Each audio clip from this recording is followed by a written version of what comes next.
This lesson on nucleic acids might seem a bit rudimentary. Everyone learned this for the MCAT, and it's not that hard. The reason why we have it in the course at all is, one, if you forgot it, I'll teach it to you again and you won't forget. And I'll give you some memory clues and how you remember DNA, RNA, which nucleotide goes in which. And it's important to do that because most people screw it up, right? When you know it, it's like duh. But if you haven't engaged it in a while and you make one letter mistake, you screw up the whole question and you're going to get everything wrong. So it becomes important to remember the fundamentals. When in this lesson, we're going to build a nucleotide part by part. And then we're going to show how that construction really contributes to how growing strands of nucleotides, whether it's DNA or RNA, happens, with an emphasis on the directionality. Right? We're going to talk about 5' to 3' directionality in basically every lesson after this one. But what I want to do is show you exactly why it is that 5', 3' is the thing, and sort of set you up for what does that mean. People get screwed up with that 5', 3' directionality. They remember 5', 3', but don't remember what it means. Reading, adding. So I'm going to help you with this lesson, review some of the fundamentals, build a nucleotide, and then show you why we talk about 5', 3', and hopefully show you in a way that will make it stick. Let's start off with building a nucleotide. A nucleotide is going to have 3 parts. It's going to have a sugar. It's going to have a base. And it is going to have a phosphate.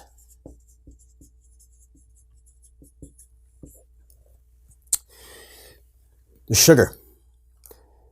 I am going to, as much as I can throughout this entire course, stay away from structures of molecules, like the stick figures, unless it's absolutely necessary. And when I do, I'm going to remove all of the non-essential stuff.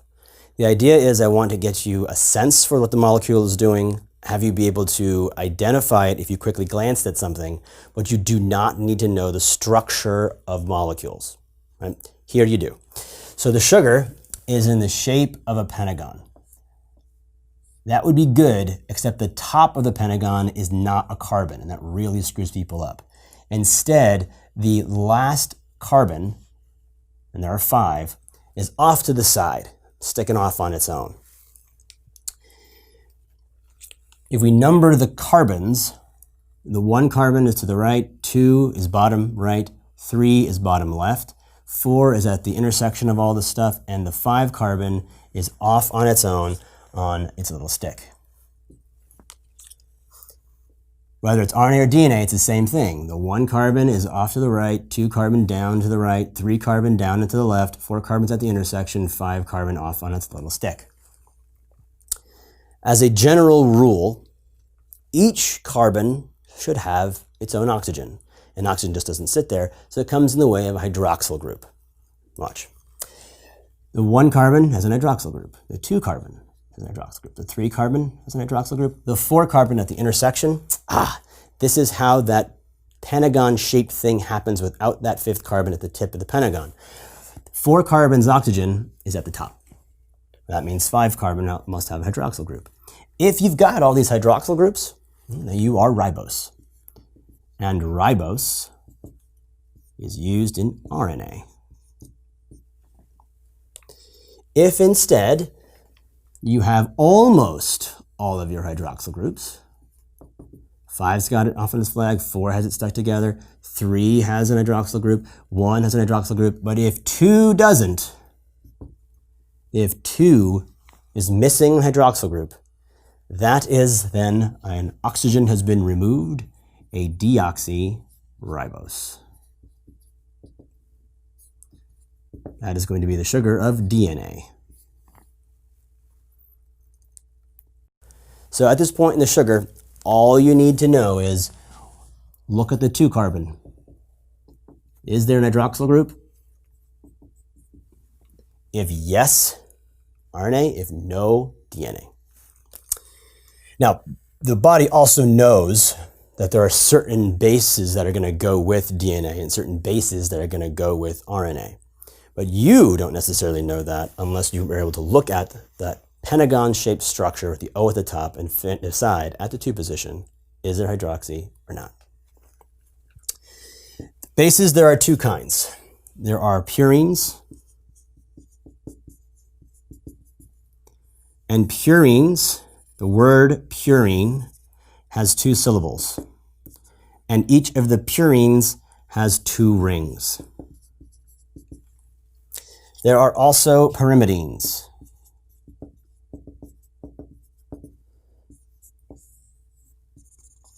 Pyrimidines are a cut off the purines because they have only 1 ring. Because they have only 1 ring and purines have 2 rings, a cutoff, we cut off one of the rings and we get cut. In that order, CUT, cytosine, uracil, thymine. The purines have 2 rings.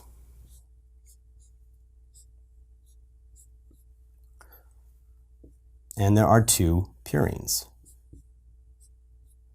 Now you might be looking at these and saying, wait a minute. I know there's more complex than that. Where are the N's and the double bonds and the O's?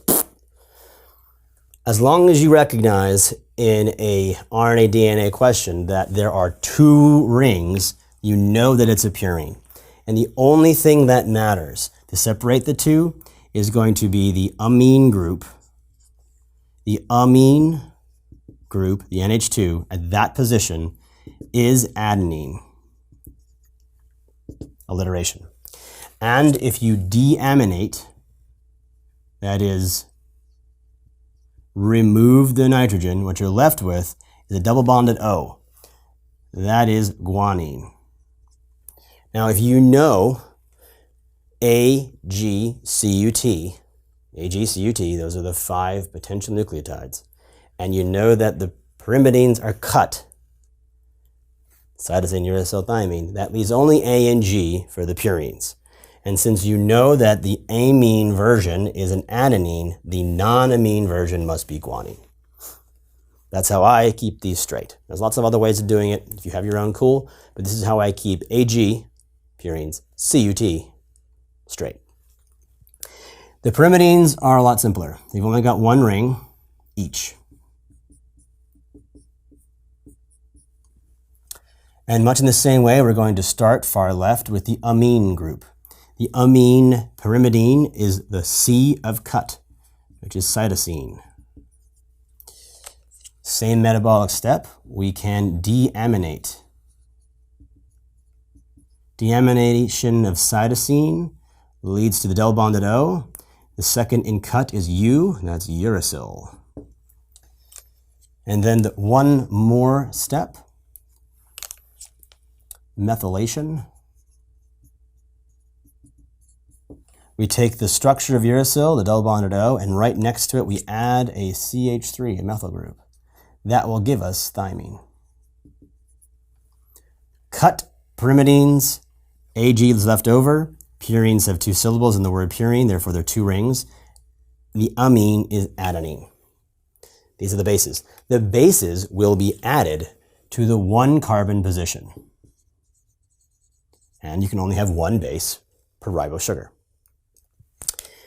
The phosphate is drawn differently, right? It's got a circle instead of a box, because in nucleotide land, in DNA, there's only going to be 1 phosphate. But you're going to see the ability to have a nucleotide multiphosphate in physiology and metabolism. The idea being that those are the energy compounds. So we're going to talk about, in this course, the phosphate as being a single phosphate attached to that sugar that allows for phosphodiester bonds to be made. But I want to show you that it can be more than that. You have your pentagon-shaped structure, carbon 5 off to the side, and you're going to have your base.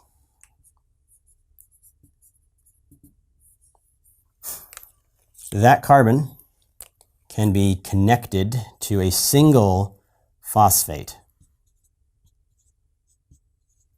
This would be a monophosphate. And you've seen this, the low energy state, as AMP.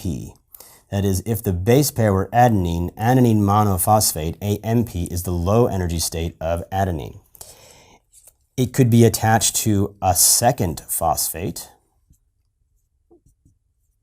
which would make it diphosphate, ADP.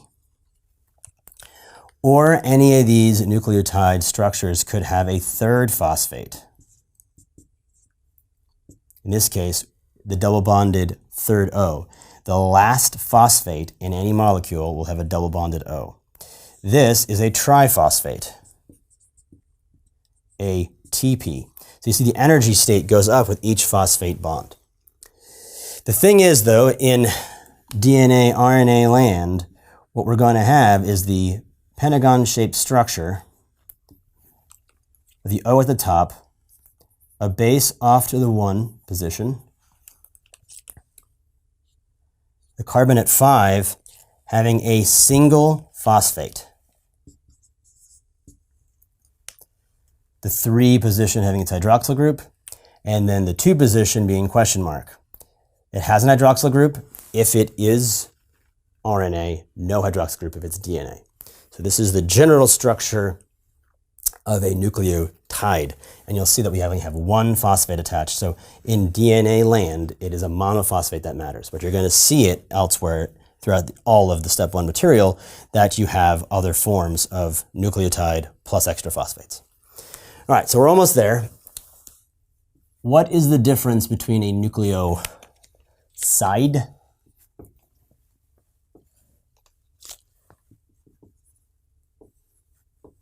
and a nucleotide?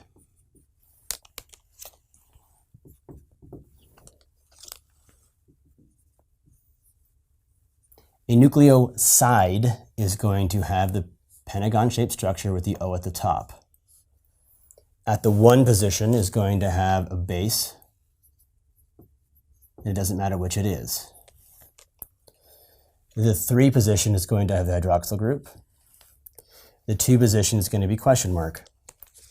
The 5 carbon is going to have the hydroxy group. That is a ribose or deoxyribose sugar with a base, but without a phosphate, is a nucleoside. A nucleotide is the same thing with the phosphate. You have your 5 pentagon-shaped structure, O at the top. From the 1 carbon, you have your base. The 2 position is question mark. Oxy for RNA, deoxy for DNA. The 3rd position has the hydroxy group. The 4th position is at the intersection. The 5th carbon in nucleotide has a phosphate group. That is, there is a base attached to the sugar, and there is a phosphate. S comes before T in the alphabet. There's 1 letter difference between S and T, and there's 1 phosphate difference at the 5 position between S and T. Nucleosides don't have phosphates, nucleotides do. Well, seems like we'll spend a lot of time on this. Why is that? That is because you need nucleotides to make strands of DNA or RNA. The way this is going to happen is you're going to take your pentagon-shaped structure with the base and the phosphate at the 5 position. The base will be attached to the 1. And you have an hydroxy group at 3.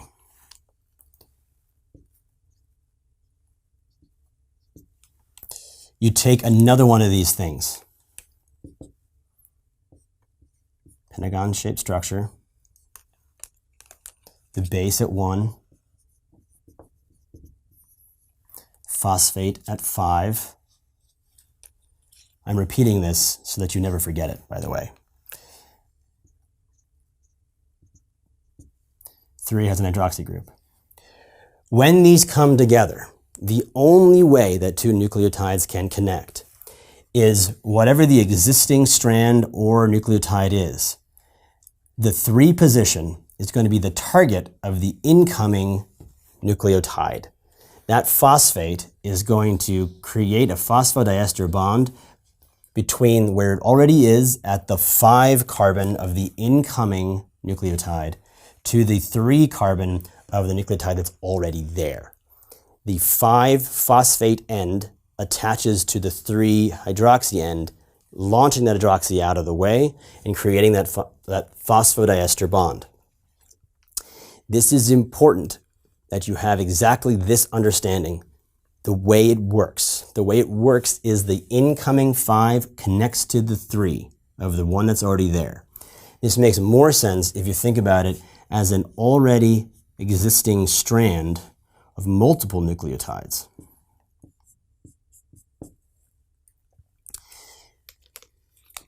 The bases, if we do it this way, are all going to be facing the same direction. And this is going to help us form base pairs in that helical shape. Off of the 1 carbons is the base. Off of the 5 carbon, there has been a phosphate. The previous molecules, the 3 carbon that was already there to the 5 phosphate. As the next one came in, the 3 connected to the 5 phosphate, which means that in the growing strand, only the 3-hydroxy end is available. At the very beginning of the strand, the 5-phosphate is available. The body cannot take a long strand and add it to another strand. That just doesn't happen. So the one that initiated the entire chain cannot go connect to a 3-hydroxy somewhere else. Only a single next nucleotide with a base on its 1 position and a phosphate at its 5 position with its own free hydroxy at the 3 position can come in and make that next phosphodiester bond. The 5-phosphate end is the beginning of a strand. We call that 5'. We read it down 5' to 3'.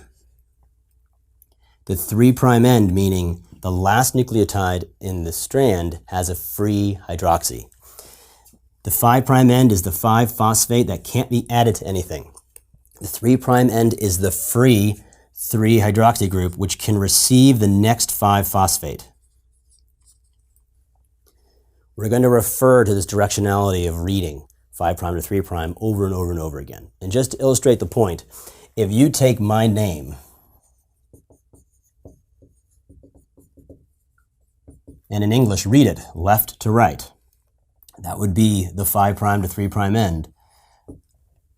The way that would make sense to me, Dustin Williams, I'm probably going to respond to you. If you try to do it backwards and instead go 3' to 5', if you read that in English with the letters the way they are, smalujnitsid, I wouldn't even know you were speaking English.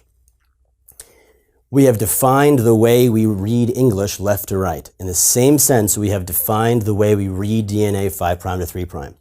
And so what I'm going to ask you to do from here on out is always orient your code 5' to 3', which means that, I will get into more details, you're going to have to choose which strand you're going to use, because positioning your code the right way, 5' to 3', is a great way for the test to screw with you, because all you need to do is change it around from the convention, and all of a sudden you have to manually do it, or otherwise you're going to get it wrong. So don't assume that the code will be written on the paper 5' to 3', but always make sure that you are reading 5' to 3' left to right. The reason why this is because the 5' end of the whole strand can't do anything. But the 3' end of the hydroxy group is the place where the next nucleotide is going to come in. And that is why we spend so much time on this. Not because it's hard to remember. Look at the 2 carbon. Is there hydroxy? Ribose. If there's no, it's deoxy, RNA or DNA. And it's not hard to remember. Hey, 1 carbon has a base. There's the purines, 2 syllables, and purines, 2 rings. Adenine is the amino one. And if you can't remember the other one, pyrimidines are cut. Cytosine, uracil, thymine, which leaves guanine behind. The phosphate at the 5 carbon position in the DNA and RNA that we're talking about will only be monophosphate, because that phosphate makes the thing a nucleotide. And that phosphate is the energy that's going to displace that 3-hydroxy group of the previous one to add in the 5-phosphate of the incoming nucleotide. All of that makes sense. All that's pretty easy. But the purpose of illustrating it in such intense detail is to ensure that you're always going to orient your code right. And whenever we're talking about code, I'll show you what orient code right means. That's nucleic acids.